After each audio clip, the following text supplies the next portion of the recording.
I'm here. Hey, how's it going? I'm here with my friend Denzel Johnson Green. Denzel, will you please introduce yourself? Yeah, so my name's Denzel. I'm a poet in St. Petersburg area. Um, I work at the CU620, work at MFA. I've got a couple odd jobs around here. And, How did we meet? oh, through Maureen. Through Maureen. The Big tall. Keep St. Pete Lit Poetry open mic. Yeah. That's how we met. And you were taking pictures. That's right, because you manage the Studio 620. So we met through a writing organization called Keep St. Pete Lit, which is local. It's a nonprofit, and we are both writers, like to write, but both artists as well. And we had a lot of friends in common. I think we kept finding friends that we had in common, which was really nice. Tara would come to the. My voice is scratchy. I've been protesting, so it's. I've got some tea here. Yeah, we forgive you. So yeah, you guys can hear some of that raspy, like I'm picking up off the floor like that. Yeah, I met Tara at a writers group too, and so like we kind of just kept seeing each other. Yeah, we have a small writers group that we meet every Thursday, and we kept seeing each other and found that we had a lot in common as far as the way we look at the world. One of the reasons I wanted to have Denzel on today, and one of the things that I love about you is that we've always been able, and when I say we, I mean us, the pair of us, but also the group we surround ourselves with, we've always been able to talk about really difficult things in a very safe space. Yeah, and Tara's got this curiosity that like you wouldn't believe, and I think for a lot of people, they like, something, life happens to them and they just kind of like are just not interested in the world outside the head, or outside of the community. But Tara's always asking like super frank questions. And I'm pretty blunt. Blunt like a baseball, and I really appreciate that. Baseball bat, that's what it is. Baseball bat bluntness. So we're going to talk a little bit about things today that I don't understand. One of the reasons I did want to talk to you is because I will never know what it's like to be a young black man. I will never know what it's like to be black right now in America with what's happening. And so I wanted to ask because I know I will never truly understand, but I want to try better. So we have some questions laid out that we're going to go through. We're going to talk about like what is this like for you? Have you ever seen anything like this before? We're going to talk about how you feel about protesting and rioting and looting, and I will say Denzel's out there every day protesting, and I will join you one of these days. I will. I promise. You should hold me to that. Okay.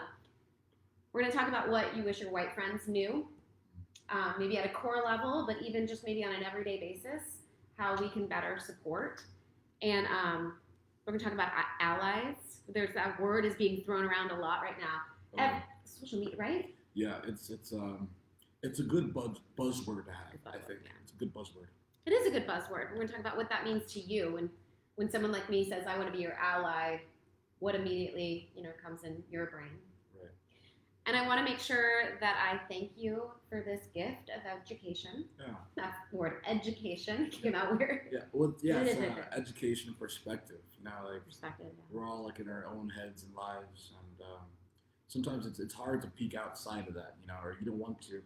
And that's okay, because it's comfy. But, you got people like Terry here, they're peeking over the hedge, always going, what are they doing? What are they doing next door? How can I be a part of that? Yeah, and that I want to make sure that everyone knows I don't expect my black friends to educate me because they're black and I'm white. That is not what I want anyone to think. What I am really passionate about is having open communication, and so thank you. You don't have to be here, but you're here because you care too, and I appreciate that. Of course. Okay, so let's dive in. Have you seen anything like this before? No. This is unprecedented in length, really. You don't really see protests going on this long. It's remarkable because you have the Women's Day March after Trump got elected. And you could tell that was like a huge pushback to like this kind of knee-jerk reaction to, I think, kind of democracy that President Barack Obama was kind of pushing. And so you had that huge knee-jerk reaction, and then you had the reaction from that, and that was, we saw a humongous march, a series of marches all around the world. And so you had them, and they were kind of lasting for a few days. It was Right. pretty awesome. St. Pete had its biggest march ever because of the Women's Day March, and so that was humongous. It scaled all around downtown. This is like Godzilla. This is humongous. This is Big Brother. This is like, big old granddaddy. This is humongous because you have, not only is it in different states, it's in different countries too. I mean, it's like in Germany, France, Poland, Syria, Mexico, Canada, Denmark. I didn't know that. I mean, it is going crazy. UK. I mean, you have John Boyega from Star Wars, the first African American lead in that movie, and he's got the most lines of like any African American actor in Star Wars. I love it. And he's leading a couple of protests in the UK, and he's like shouting, and people are drawing and painting pictures of him. It's crazy. It's crazy.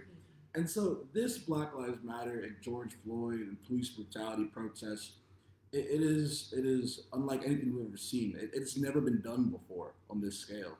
And so we keep seeing it in the newspapers a lot for a good reason. Right. And how do you feel about being a part of it at this time in your life? It's as necessary as eating or breathing. Like, right. My throat is scratchy and I need some tea. It's necessary, like that relationship. Yeah. It's you can't live without it, because as a Black person, and this is kind of new to me being Black, like, to be honest with you, because a lot of Black people being Black is new to you. It is a lot of Black people in my generation, and I would say light-skinned Black people too. Okay. They have kind of like this option of being Black, or being seen as being Black, or like identifying as being Black. Maybe you're raised around a lot of white people, and that's cool, that's awesome. But you don't really get the conception that you're Black until something bad happens or something really good happens. Until then, you're just like default, like, and you're like, oh yeah. You don't say you're white, but you kind of think it, Sure, absolutely. And so it's like this weird identity thing that goes on. Wow. And so a lot of young Black people my age feel it, and we see it out there in the protests. People give amazing testimonies. Some are just not so amazing. It's great. They'll come up to you afterwards and just be like, oh, hey, yeah, I felt the same things. Like, it's not like this huge, dramatic, like, tear-jerking, like, lifetime. Right. But it's like, yeah, I had the option of just passing for white when I was growing up, and I did. Wow. That's really interesting. Yeah. Because I can say, because I'm around you, you have a lot of friends of many different races. So this isn't, you're not like just immersed in the Black culture like maybe some other people are. No, like, and so for this protest era, and to be Black, it's you're always visible. Yeah. Being an African American, having dark skin, having dark skin really is being extra visible. The more dark skin, the more visible you are in this country. And so when you're in these protests, you don't really feel so visible anymore, I think. Like, when I go out there, the ones here is a lot of more white people, and I think that's awesome. It's great. Yeah. But there's like a fraction of Black people. There's like 7 of us or 10 of us compared to like 150 people total. Oh, wow. And so you can feel more visible that way, but also in all the support and love, I don't feel that visible, but it depends. And so it's very sticky and hairy, but this protest right now, I think is beautiful. It's doing beautiful things.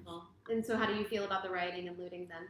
Oh boy. So there's a lot of people that, well, first the news loves to report. The news loves to report all the negative. We know that. They love to report anything negative. Yes. And it sells. It really has to do with our biology and how our brain processes information.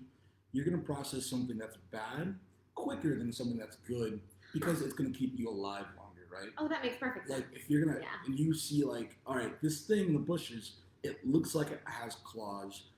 It behooves you to get scared. Yeah. More so than just go, I'll be all right. Because the guy that was like, I'll be all right, he's not around anymore. He got eaten. Right. And so that's the evolutionary biology aspect of it. And so you multiply that with time, and then, you get the news headlines. They just feed on that. That makes perfect sense. And so they go, oh, they're looting again, and it's a block near you, and you're getting the Gucci store, the Apple store, but they're also getting, like some like Walmarts, like Targets, and then like neighborhood mom and pop shops. And I don't think that's okay, but Do you think I that the rioting is necessary? I'm only asking because I've heard different perspectives on this, and yeah. I think it's one. It was one of those like Darlene and I talked about it. It was one of those like my brain opened up and a new idea was placed in, and I felt the little light bulb go off. I'm an actor, you guys. I have to like act out what happened to me. Because before we talked, I thought about rioting as just selfish violent acts, and after Darlene and I talked, I looked at it a little bit more like a way to get people to wake up. I'm just really curious about what you think. I think rioting is a kind of natural byproduct of grief compounded over time. Grief compounded. Ooh, that's what Oprah would call a tweetable moment. It's just like grief compacted over time. Yeah, well, and it's like, if you can't express yourself, and let's say you do express yourself, but you feel like you're not being heard, right? You're going to kind of lose it. You're kind of go a little crazy. You're gonna start acting out. You're gonna get more physical. Yeah. And it's not gonna look pretty. Yeah. And I think that's kind of what rioting is. It's just the grief of historically impoverished people, compounded over time, who didn't feel like they were heard, who were zoned into certain neighborhoods, who were denied certain resources, vastly, actually a whole lot of resources. A lot, like education, medical attention. And so that's where segregation, that was, I think, the crux of segregation, is that we were denied so many resources that integration was like, it was a saving grace, because it's like now we have access to the good resources because we were given shit resources. Right. And so, I think the grief comes in not being as effective as as it could have been.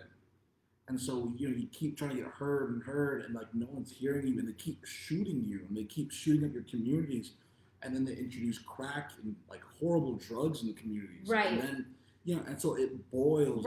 That's what rioting comes from. Get a mass group of people addicted to drugs.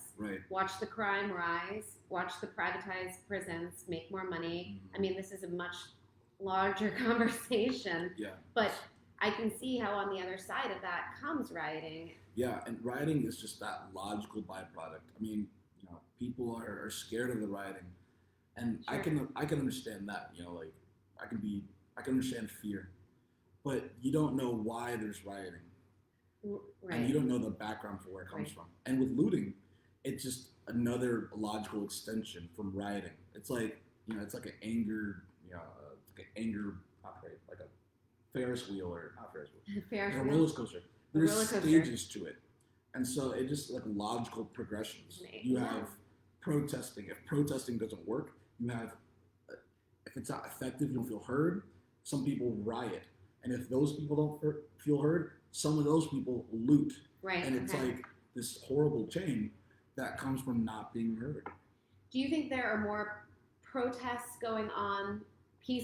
Whether we call them peaceful or not, I don't know. The peaceful protest to me is sort of takes away some of what they should be doing, but that's another conversation maybe as well. But do you feel like there's more just protests going on than there is rioting and looting that we're seeing on the news? Oh yeah. Yeah. Okay. There is for the vast majority of protests going on, or for all of this, it's always going to be peaceful protests. Yeah. There's a huge majority of these things, and then you have this small amount that is rioting, that is looting, but a lot of these are peaceful, but that's just bias.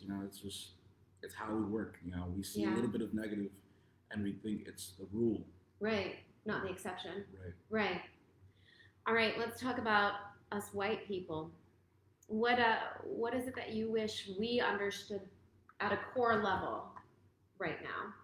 That what do you wish your white friends? I'm going to repeat it because it came out weird. What do you wish your white friends understood at a core level? Well, I'll break it in two. Okay. So there's, in general, I wish white people understood that, I guess, that dark skin is beautiful and worth protecting too. Oh. And that, just because people look different or maybe they talk different, doesn't mean they are actually that much different from you at all. And that extends to everything. It's really about compassion. That's the big C word, the compassion that we're talking about. Okay. And it's that, love everything. Love everything. Love a dark-skinned person. Love a middle brown-skinned person, maybe like a Filipino. Love a person with eyes that are different from you, you know, like love a person with like a strange nose you've never seen Yeah, before. yeah, Love a person with a lazy eye, and love a person with a big mole. Like yeah. these aren't like strange things. Like ooh, that's people. That's people. That's people, and we all come in different shapes and sizes. You said And so, something to me on this same thought that I thought was really eye opening. You said our country and our society tends to protect what they deem beautiful, mm, and very often that that kind of looks like me, right, right. right? And like we need to sort of switch our perspective and protect you. Oh my goodness, You yeah. know?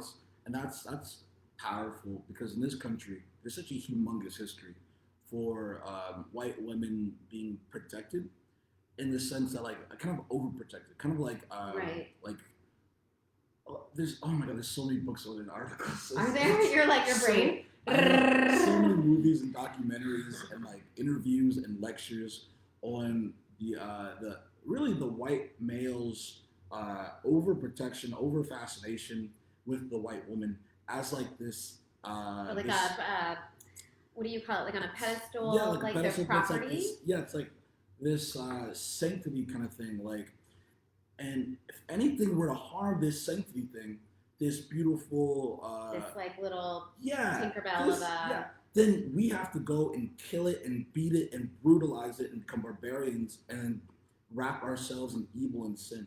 But we have to protect this thing. and that's why when we hear about young white girls going missing in other countries, the news is on fire. Yeah. But you don't ever Right. hear about young Native And American girls or right. young black girls going missing. Huge joke in black communities is like, oh yeah, if it was a white girl, you know, would have got all this. And, Yeah, I can see that. And you know, it really stems from when enslaved people got here and were brought here, kidnapped, and Right. you know, then you have all these other people around Right. you and your people, right? And you want to protect you and your people. Like it's Right. like tribalism at its finest. Right. And so it's like, you know, no touching my property because women were owned, Right. pretty much owned after the invention of agriculture. And so you've got like this property thing that, you know, she's my baby pumper. She pumps out babies. Right. No touching this thing. She's beautiful. She's mine. You can only marry one in this culture. She's mine. And so, you know, don't defile this. And so you see like this, the Negro as like the defiler. It's got Right. dark, grimy skin, and you know it speaks a different language, and it's dumb and it's brute. Anything it touches is defiled. So you have like this defiler concept, and you got this this kind of sanctimonious kind of thing, this kind of Right. pure, innocent concept of the white woman and of the black man. And there's always been a huge like story around those two, and a lot Yes. of violent interactions. To Kill a Mockingbird, Yes. that whole movie and book was about this kind of black defiler, Right. and everyone loved the mythology of it so much. A huge mythology, You're right. and they just went along with it, and they were ready to lynch him several times during that film. And you know, and a lot of times it's the white woman being careless or like reckless or ignorant Sure, or wanting to absolutely. escape blame, so she uses the black Absolutely. man. Absolutely. And so Because society has allowed her to. right. And so it's an easy scapegoat for Yeah. her. And that doesn't just go away. You know, No. these things don't just, oh yeah, it was a story once upon a time. It translates into today. And so we have that woman, Amy Cooper in New York, who called the cops on the bird watcher, who happened to be black, but he was also a well-known bird watcher in He the was a area. bird watcher? Yeah, Tell me the story. I don't know the story. Yeah, so this was in New York. It happened, I think it was late February. I'm bad with news That's sometimes. fine. But it happened relatively soon, a few months ago, a couple months ago. And so it's in this New York park. It might have been Central Park. I'm not sure. I can't remember. But he's bird watching, and he sees this lady without her dog on a leash. So dogs running around, going crazy. Oh. And it's like a natural environment for the birds. So, you know, he goes up to the lady, he's like, excuse me, could you put your dog on a leash? Oh, because he doesn't want the birds to be scared away. Right. Got it. And so she's like, oh my God, and starts freaking out. And she's, get away from me. She's so... Wait. Did I see this video on the news? Probably. It was on the news. I think I saw this on the news now that you're Yeah. talking about it. I didn't know the background. I just Mhm. maybe caught the end of it. But she's just got a dog. Dog's going crazy. She can't control her dog. And so she's just panicking. She's backing away. She's like real scared. And she goes, stop, stop. Like, don't you record me. Don't you record me. And because she's calling the cops on him. She's calling the cops on him because he said leash your dog? Yes. And so she goes, I'm going to tell the cops that a black man is coming near me and it is like hurting me. And he goes, please don't do that, man. Please don't do that. He's just saying, please don't do that.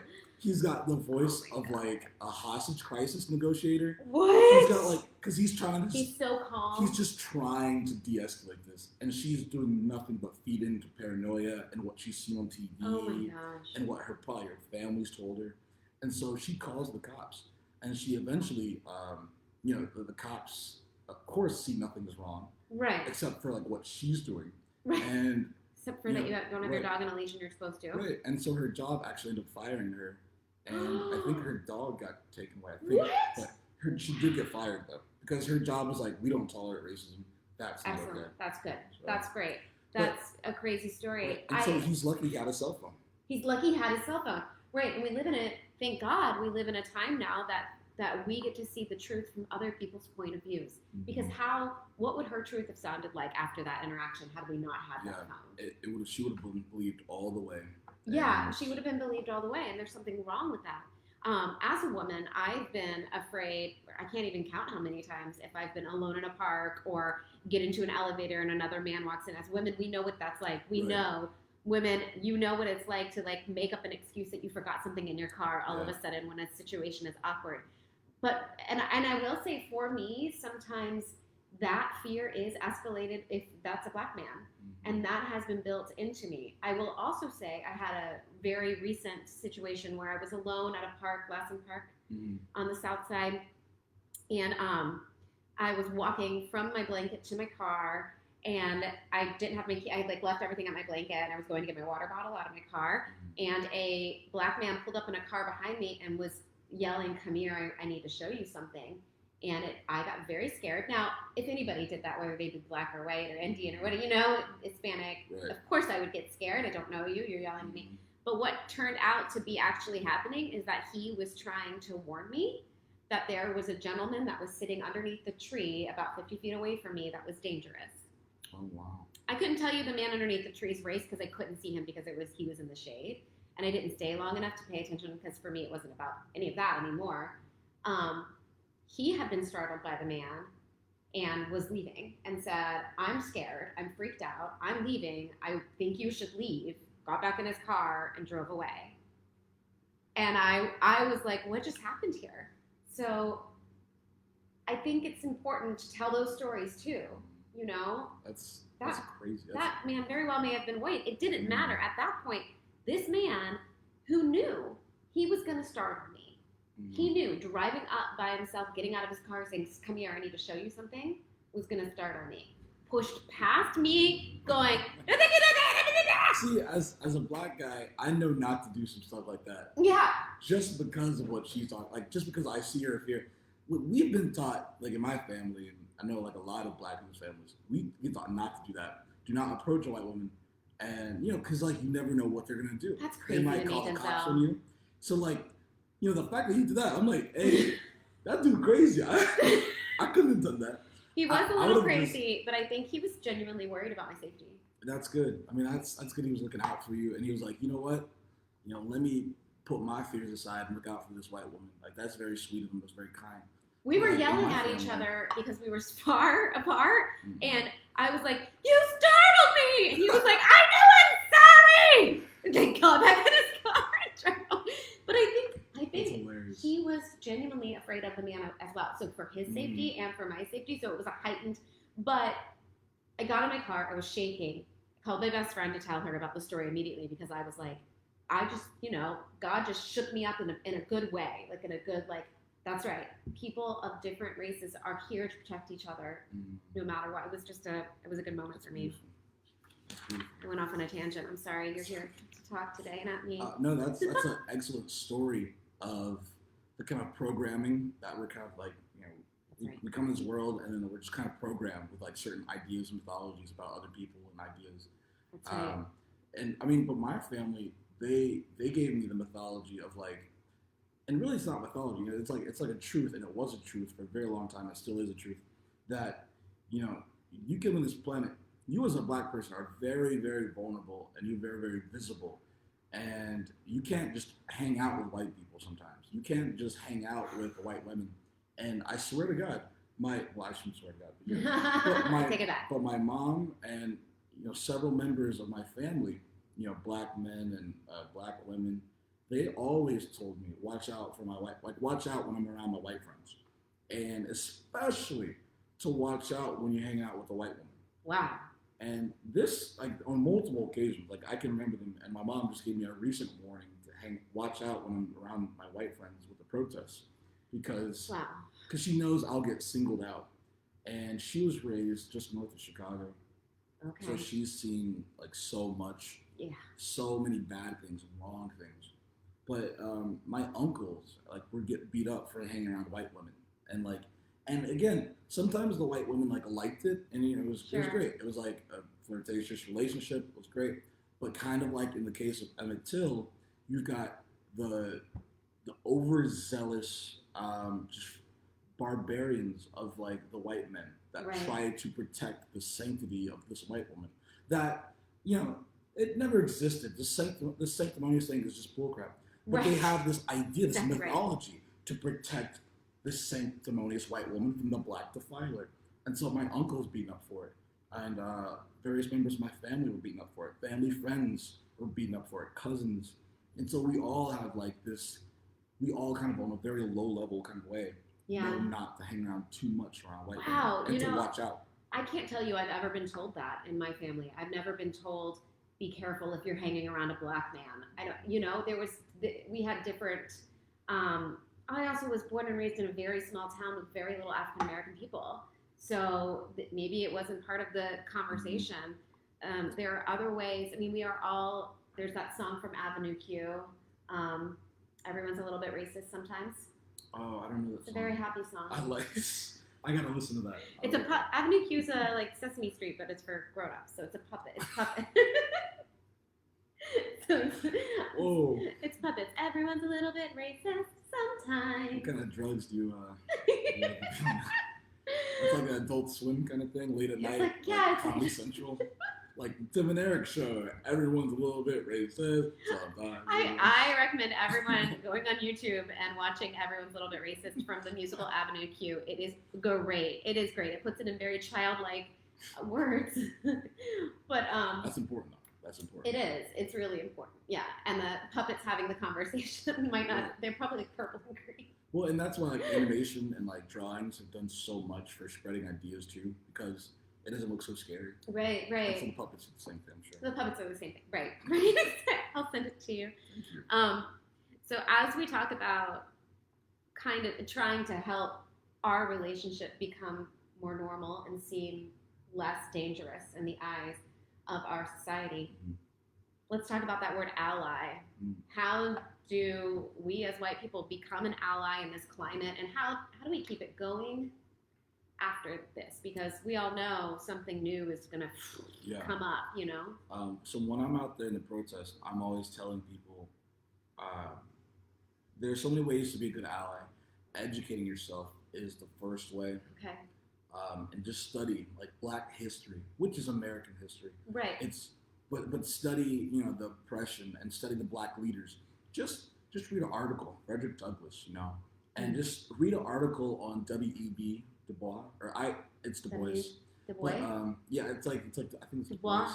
But I pronounce it Du Bois like it's French or something. Like Blanche Du Bois. Right. Du Bois from A Streetcar Named Desire. Right. And so you just look at their childhoods. Don't even like crack open a book, because books are like a huge investment and it's hard. It is a big investment to crack open a book. So just read an article on Frederick Douglass in early life, and it's like a 10-minute read. It could be like a 10-minute read. Frederick Douglass. Right, Frederick Douglass. Okay. And he's like amazing. I think he's the closest thing a lot of people could even get to like a superhero. Because, wow, really? Yeah, well, because he stopped his slave master. He was born into slavery. Okay. He stopped the slave master from beating him. And one day he just took him by the hand while he was whipping him and said, "You're not going to whip me anymore." What? And he scared the shit out of his slave owner. Okay. He ended up running away from slavery. Great. Ended up educating himself, and then became an amazing orator and speaker, taught himself how to read and write, Wow. and he actually became one of the foremost leaders of African American history, and changed thousands, hundreds of thousands, and then millions of people's lives. I mean, he knows so much. It's crazy. So just read about Frederick Douglass. This is the first time I've ever heard his name. Yeah. And so you can that's how you do it. You just educate yourself, and then you'll understand why black people are angry all the time and why we don't trust white people. And then you'll go, oh shit. And it's like, it'll just click after a while, and it'll just click, it'll click. And then you read about, Harriet Tubman. You could read some black poets and what they say about Harriet Tubman. I mean, it's amazing. And so, first step to being a good ally, educate yourself. Educate. And then just will you share with me after this some of those resources so that I can post them underneath this video? Of course. Yeah. Great. I would really like that. Yeah. Is there anybody on social media that you follow that you would suggest? I know I just threw that at you. I'm sorry. No, I don't really go on social media so much. Oh, it's kind of like it's kind of bad for me because I get really addicted. I'm like, I'm on it all day. So I don't really know too much. I like following the UN. You like following the UN? That's exactly. Ladies and gentlemen, Denzel. They Exactly. They post really good content. Okay. Follow the German Marshall Fund.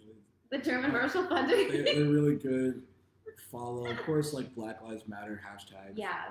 But it's a good hashtag. you could I like going to YouTube and just looking at like really short videos that have a whole bunch of stuff in them. So like CGP Gray. CGP correct. Yeah, CGP Gray. And then just go on YouTube. You can learn everything about like the American economy in like 5 minutes. Great. And so it's really fast information, and it gets you up to speed, and then you have to retain it through reading.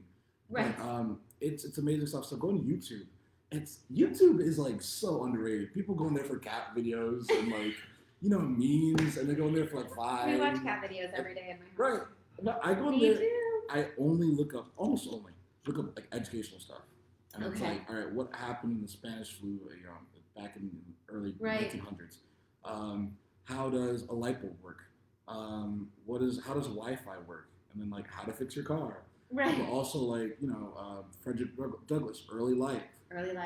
Maybe James Baldwin, and there's James Baldwin like documentaries, and there's interviews, and so there's so much on YouTube. And maybe even, I'm just thinking, depending on what you are interested in personally, I've always been interested in theater, so I'm really interested in the first African American men and women who were in the theater arts in America. I don't know if I know who they are. Yeah, I don't watch theater at all. Yeah. But I know about the one Hamilton. Yeah. I didn't see that, but Hamilton was like super good. Oh, so good. The musical Hamilton. Yeah, download that and listen to that. Yeah. That's a great way to support artists right now. Yes. Oh, it's so good. There's some language in it, so don't play it in front of your kids. But there's a little bit of language in it. Yeah. But if you want to be a good ally, just educate yourself, and then just show up. Really. And then just show up. What can that look like for me personally? Right. For Tara, what does that look like? I would say just. I always say this too. Don't be so vocal, because it's kind of not your place to be vocal when you're supporting someone that's been oppressed by people that just like you. Okay. You have to build the trust. You have to, because there's been no trust. Okay. For so long, since forever, there's been no trust. And you're not going to gain trust by just walking in and thinking you're the smartest person on the block or the loudest. That's how you get trust taken away from you again. Got it. So you have to educate yourself, and then just show up and be supportive, and don't talk too much. Let other people do the talking, and just be humble, be curious. Tara does a really good job of being curious and being open and asking questions, and just being polite. And so it's not a dominant role being an ally, because an ally it kind of conveys a little bit of distance, a little bit of I'm over here, you're over there. Right. Cooperation. There's no dominance in an ally role, I think. And so when you come in, you're being an ally. You're there to be cooperative. You're there to be learning, ears open. You're there to be smart and savvy, up to date. But it's not a dominant role. I think that's the take away. So this is my time to be quiet and stand. Right. Listen and learn, and then just show up, be there, support. But this isn't the time for dominance. This isn't the time for a white ally. This isn't the time for dominance. You were talking a little bit about the word ally. You like another word better? Yeah. So there's comrade. I think comrade kind of conveys more closeness. Comrade, we think comrade. You're like, yeah, we're like kin, right? We're like blood brothers. We're sisters. We sleep in the same bunk. We share the same trench. Yeah. It's like comrade is like we're in it together. Exactly. Yeah. Like back to back. We're in it. And ally, I think, has some more distance with that. Okay. I think there's like a connotation of distance with that, and so I think that represents pretty well the black community, the white community. I think black people are comrades, but black and white people are allies. They're still allies. They can be allies. And there's a lot of white people that aren't allies. Sure. So it's like, and there's instances of black people, white people being comrades. Right. And it depends, but I think for the vast majority of black people and white people, I think they're allies right now in a kind of shaky alliance. And because fear is at the heart of all of that, right? You're afraid. We're afraid of change. Mm-hmm. We're afraid of being uncomfortable and having uncomfortable conversations. And what's really, I think, indicative of white people is that they're afraid to be wrong. They're afraid to be wrong.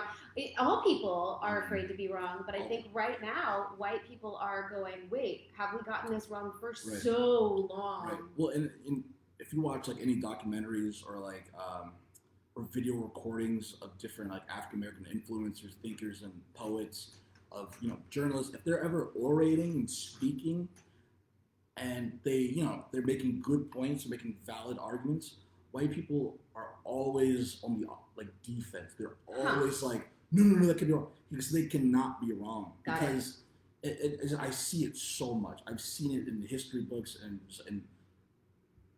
when text is provided, the white text, the white writer, author, editor, they're always kind of like positioning themselves against defensive. They cannot be wrong. Got it. And so that's where I say I think that's the biggest crux of white people. So it's extremely uncomfortable for me to go, okay, I've been a part of this community that's been very wrong, and to the point of killing people, and that's uncomfortable. But I think you and I have talked about this before. It's uncomfortable when you're broken, but you can't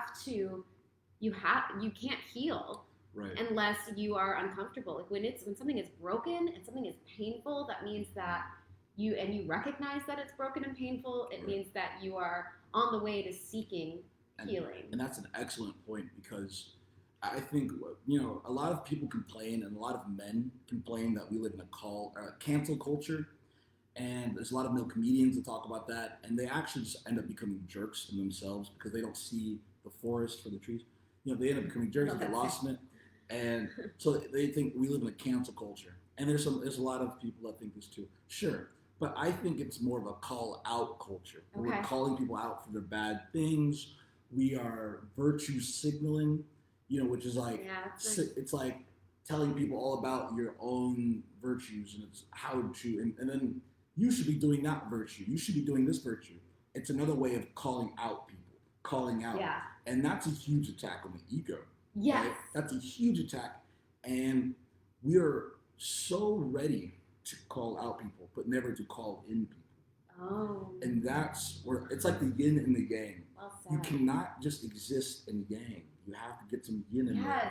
And you have to call in people. And then you have to heal all that broken we were just talking about. You have to heal all that misplaced aggression, or that just, I didn't know that black people were, that they were doing this, or I didn't know that white people were doing this. I didn't know that I was doing this when I didn't hold the door for you, or when I picked your white friend over you. Right. And it's like all these little things. And so when you call someone in, you give them an opportunity to heal instead of just calling them out. And that's why I'm always a little bit quieter, and I'm always ready to wait and go, okay, are we hurting this person? Are we attacking them too much? Because if you attack someone, they're not going to listen to you. Oh, that's exactly right. That's exactly right. Why would you listen to somebody that's hurt you? And I think what you're talking about, the ego, I think we have a collective ego right now. that is being poked at. Mm. And I think it's time for that to die. And I don't know how long that's going to take or if it will ever happen. But this whole idea that I'm better than you and I have been better than you for many, many years, or I'm smarter than you, I'm more beautiful than you are, it is bullshit. It's poisonous. It's poisonous bullshit. And I mean, it's in everything. The racism of our everyday lives is soaked in us. Like it's the bracelets we wear, it's the hats we wear. It's a part of us like that. It's it's why there's so much money for like the Holocaust Museum, but there's so little money for the Carter G. Woodson African American Museum.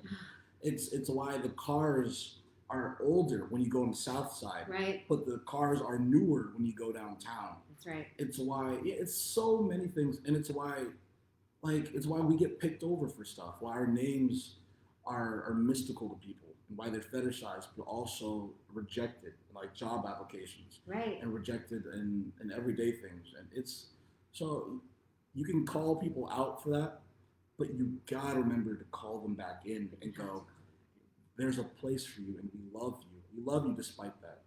And so yeah, we need to call people back in and love them. Yeah. Despite that, I was hoping you would read some poetry. Yeah. Will you? Okay, yeah, so absolutely. Denzel is a brilliant poet himself. Yeah. I have been I've been in some of your poems, which has been like so cool for me, but I've heard a lot of them and they always touch me. But you wanted to choose today not to read your own poetry. Yeah, so I'm not going to read my own poems today. I'm going to read something hip-hop poetry, the Breakbeat Poets. Great. And this is an amazing treasure of poems from over, decades. And there's various people that acknowledge the triumphs of Black culture, of Biggie, of Tupac, of Angela Davis, of James Baldwin, and just the everyday experiences of just being in this world with dark skin. And it's edited by Kevin Coral, Karash Ali Lansana, and Nate Marshall. And so I'm going to read you one. I think the first one's going to be, this isn't a Black poet.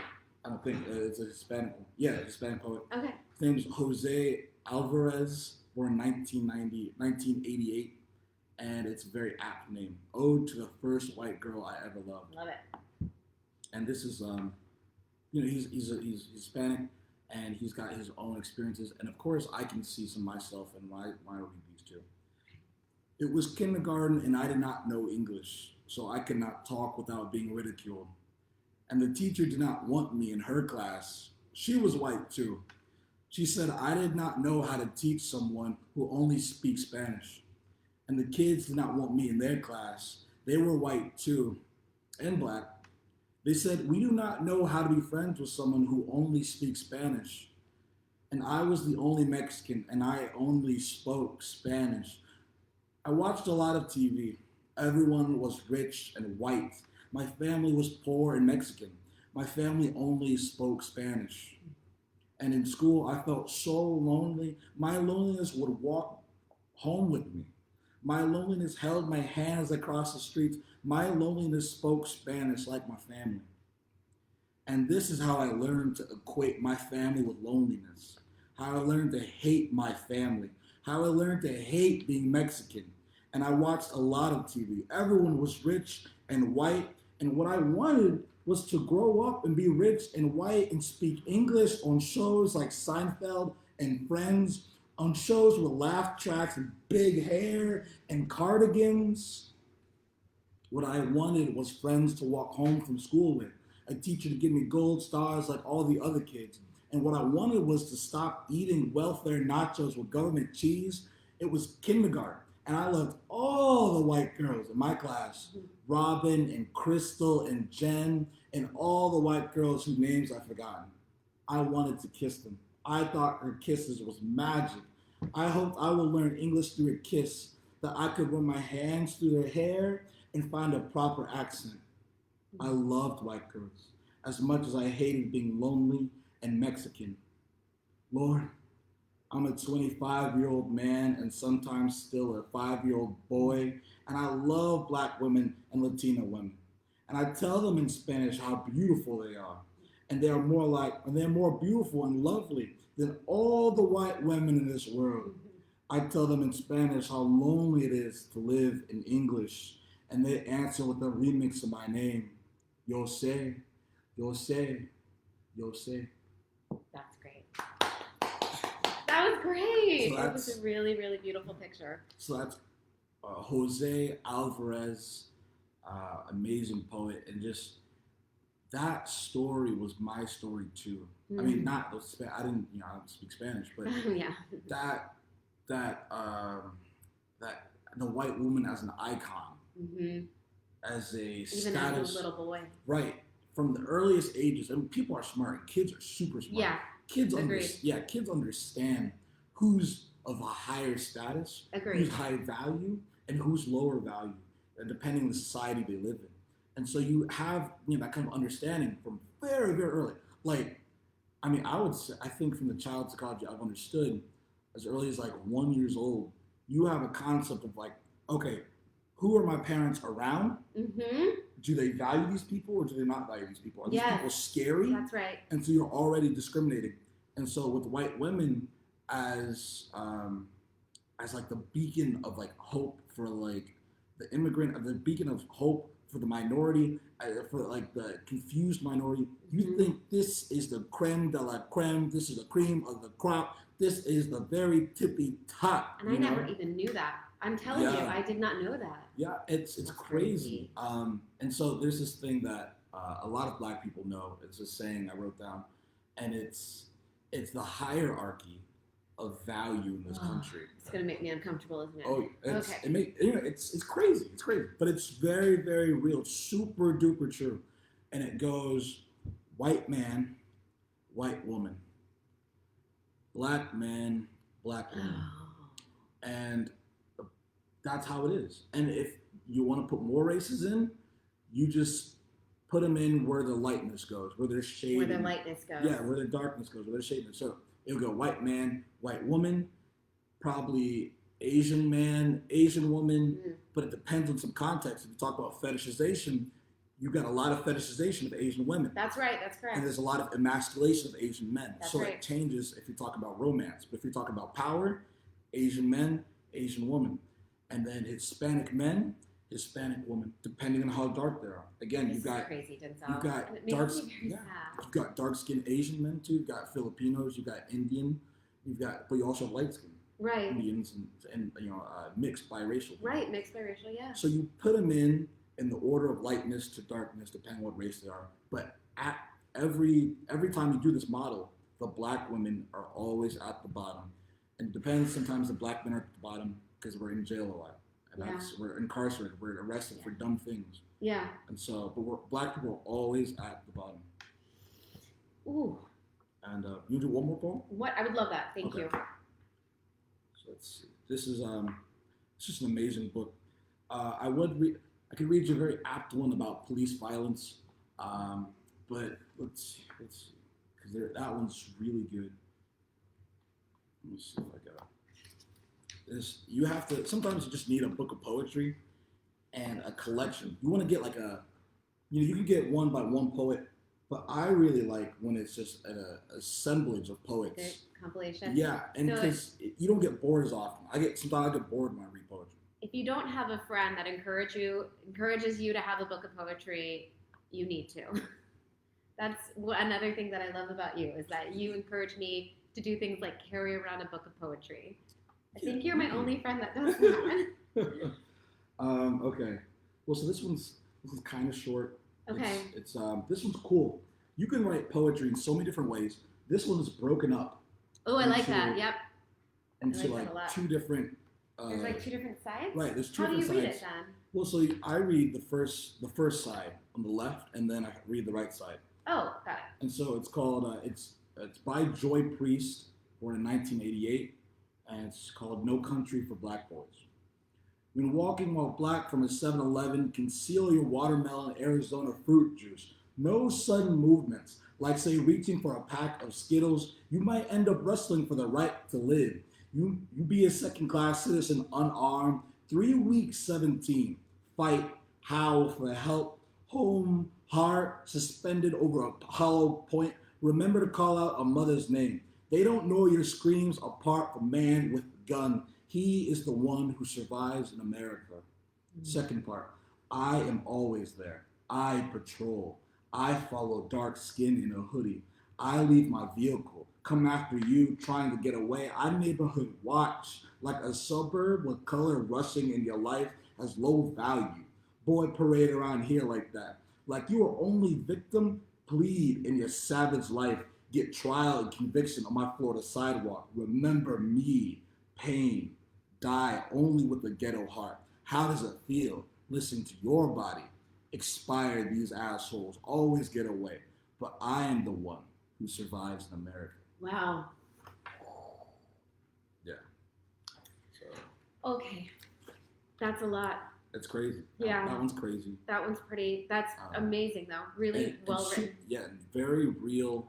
And so you can see that there's perspective of the boy, the victim of the black man. And then there's a perspective of the shooter, of the cop, of the overzealous white person or just person trying to protect some kind of mythology about themselves. Right. And so it's two perspectives, and it's ugly and it's scary, it's visceral, it's real, it cuts it cuts. It does. Did you want to read one more? One more, and then we'll wrap it up because we're almost at an hour. Right. This one's over. Yeah, I know.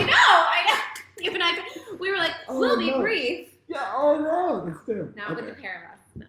It's not terrible, it's amazing. Stop. It's amazing. This one ends on a lighter note, and it's called Dinosaurs in the Hood, and it's by Denzel Smith. Okay. Let's make a movie called Dinosaurs in the Hood.